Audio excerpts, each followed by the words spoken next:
The arena fell silent as two legends stepped into the octagon that humid evening in July. I was there, ringside, my press badge still damp with sweat from the oppressive heat that had gripped our republic for weeks. What I witnessed that night would forever change how we understood the art of combat. The atmosphere crackled with electricity as 30,000 voices merged into a deafening roar. This wasn't just another fight. This was East meets West, philosophy meets power, the fluid grace of ancient China facing the explosive fury of American streets. The promoters had promised us something special, but none of us could have predicted the masterpiece of violence that was about to unfold. Jet Li emerged first, his movements so fluid they seemed to defy physics. At 5'6" and weighing in at a lean 160 pounds, the Chinese master looked almost small against the massive backdrop of our national coliseum. But those of us who had followed his career knew better. This was a man who had been practicing wushu since age 8, whose body was a weapon forged through decades of discipline that would make our republic's finest soldiers weep with envy. Li's fighting style was poetry in motion, a deadly ballet that combined lightning-fast strikes with acrobatic kicks that seemed to come from impossible angles. His hands moved like water, flowing around defenses before striking with the precision of a surgeon's scalpel. What made him truly dangerous wasn't just his speed, but his ability to read his opponent's intentions before they themselves knew what they were planning. The mental aspect of his game was legendary throughout our sporting circles.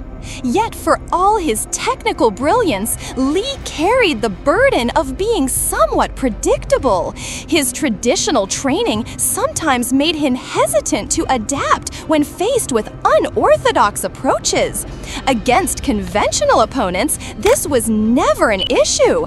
But tonight, conventional was the last word anyone would use to describe his adversary. Jim Kelly stalked into the arena like a predator sensing wounded prey. Standing 6'2" and weighing 190 pounds of pure muscle, the American fighter commanded respect through sheer physical presence.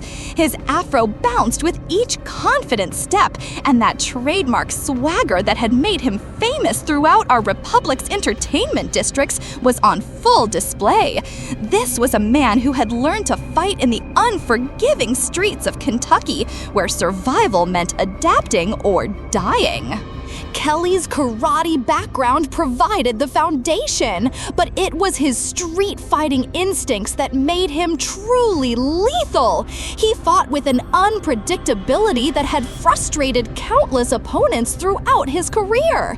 Where Li was fluid water, Kelly was explosive thunder, sudden, violent, and capable of ending fights in spectacular fashion. His kicks carried enough power to break ribs, and his punches had been known to drop men twice his size. But Kelly's aggressive style came with risks. His tendency to rely on power over technique sometimes left him vulnerable to counterattacks. Against a fighter as precise as Li, every moment of overextension could prove fatal. The opening bell rang, and both fighters began circling each other with the wariness of two apex predators. Li maintained his traditional stance, hands positioned perfectly for both offense and defense. Kelly bounced on his toes, his modern American fighting style immediately apparent in his more open, aggressive posture. The first exchange came 30 seconds in when Kelly launched a probing jab that Li deflected with almost casual ease. The crowd gasped as Li's counterattack came so quickly it was barely visible, a lightning-fast strike toward Kelly's ribs that the American barely managed to block. Both fighters immediately recognized they were facing someone special. For the next 4 minutes, we witnessed a chess match played at superhuman speed. Lee would flow forward with combinations that seemed to come from 3 directions simultaneously, only to find Kelly somehow still standing, having weathered the storm through a combination of blocking, dodging, and pure toughness.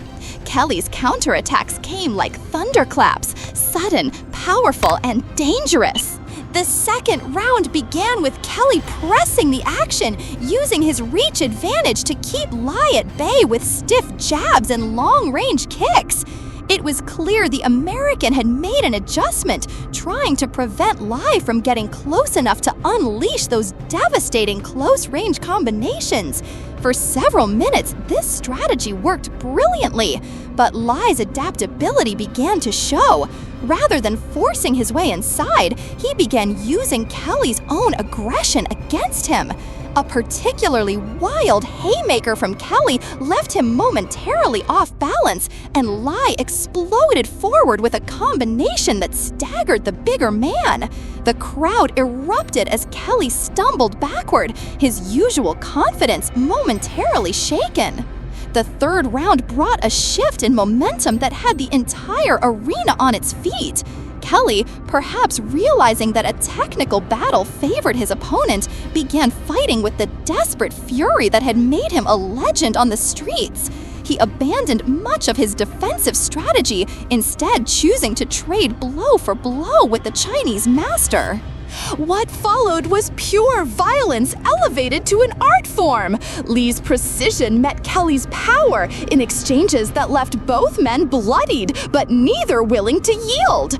Kelly's psychological warfare intensified as he began taunting Lee between exchanges, trying to draw the traditional fighter into an emotional response that might create openings.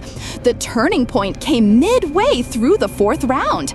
Kelly had been pressing forward aggressively, landing several hard shots that had Lee backing toward the corner. It seemed like the American strategy was finally paying dividends. The crowd sensed blood, and Kelly's confidence was visibly rising with each successful exchange. But Lee's years of mental discipline chose that moment to manifest in spectacular fashion. Instead of panicking as he found himself trapped, he seemed to enter a different state of consciousness entirely. His movements became even more fluid, if such a thing were possible, and his counterattacks began finding their mark with surgical precision. The decisive moment came when Kelly, perhaps overconfident from his recent success, committed fully to a powerful spinning kick that would have ended the fight had it connected. Lee's response was nothing short of magical. He seemed to flow around the kick like water around a stone, positioning himself perfectly for a counterattack that caught Kelly completely defenseless. Li's hands moved in a blur, landing 6 strikes with master craftsman precision. Kelly crashed to the canvas like a felled tree, his body succumbing to accumulated damage. The referee's count echoed through the silent arena. Kelly's corner threw in the towel. Jet Li stood victorious through superior technique and mental composure. He proved traditional martial arts could overcome modern challenges through perfect timing and adaptability.